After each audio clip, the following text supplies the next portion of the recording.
খালা, ওর লগে আমি আর সংসার করুম না, আর আমি তালাক দিয়ে দিব। তোমার কাছে ভালো কোন উকিলের ঠিকানা আছে, আমার একটু দিতে পারো? তোর জামাইরে তুই তালাক দিবি? হ। শোন, উত্তরপাড়ার রেশমি আছে না, রেশমির কাছে যা। কেন রেশমির কাছে যাবো কেন? আর তোমার কাছে চাইলাম আমি একটা উকিলের ঠিকানা, তুমি কও রেশমির কাছে যাইতে। রেশমি ওর জামাইরে 1 বছর হয়েছে তালাক দিছে, তুই ওর কাছে গেলে সব জানতে পারবি। ওর কাছে যা, যা মা যা, ওর কাছে গেলে সব জানতে পারবি। যা আচ্ছা আচ্ছা যাই। যা।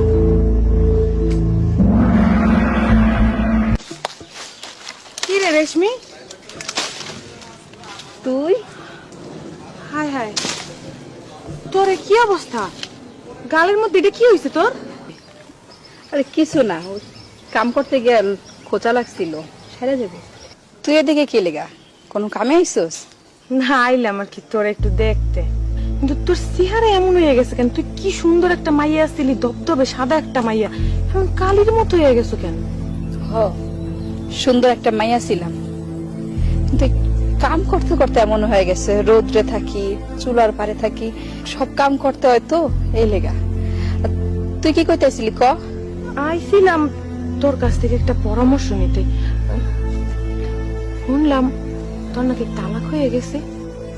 হ, তুই ঠিকই শুনছস, আমি তালাক দিয়ে দিছি। এর লেগে তোর কাছে আইছি। আমি না আমার স্বামীর তালাক দিয়ে দেব, তোর কাছে আইলাম, তুই আমার একটা উকিলের ঠিকানা দিতে পারো? তুই যারে দিয়ে কাজটা করাইছো ওই উকিলের ঠিকানা দিলেও হইব। কি কস তুই? তুই ভাইবা চিন্তা কথা কইতাছস? এটা তুই কইলি না আমি খুব সুন্দর একটা মাইয়া ছিলাম?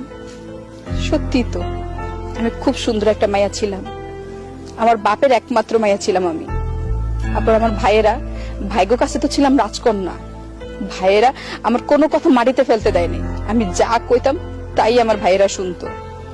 বিয়ের পর আমি শ্বশুর বাড়িতে গিয়েও রাজরানী হয়েছিলাম, ছোটখাটো বিষয় নিয়ে জামাইয়ের উপর খুব চিল্লাচিল্লি করতাম, ও সব সহ্য করতো, কখন কিছু কইতো না আমারে। কিন্তু আস্তে আস্তে ওই ঝগড়া আমাকে অনেক বাড়তে থাকে, ওর দোষ না থাকলেও আমি ওর উপর অনেক বেশি চিল্লাচিল্লি করতাম, অনেক বেশি বাড়াবাড়ি করতাম।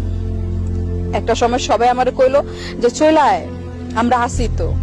আমার পরিবারই আমার কত কইছে যে আমরা থাকতে তোর কোনো সমস্যা হইব না, আমার কাছে তুই রাজকন্যার মতো থাকবি। আমি ওই জিদের বসে ডিভোর্স দিয়ে দিছি জামাইরে।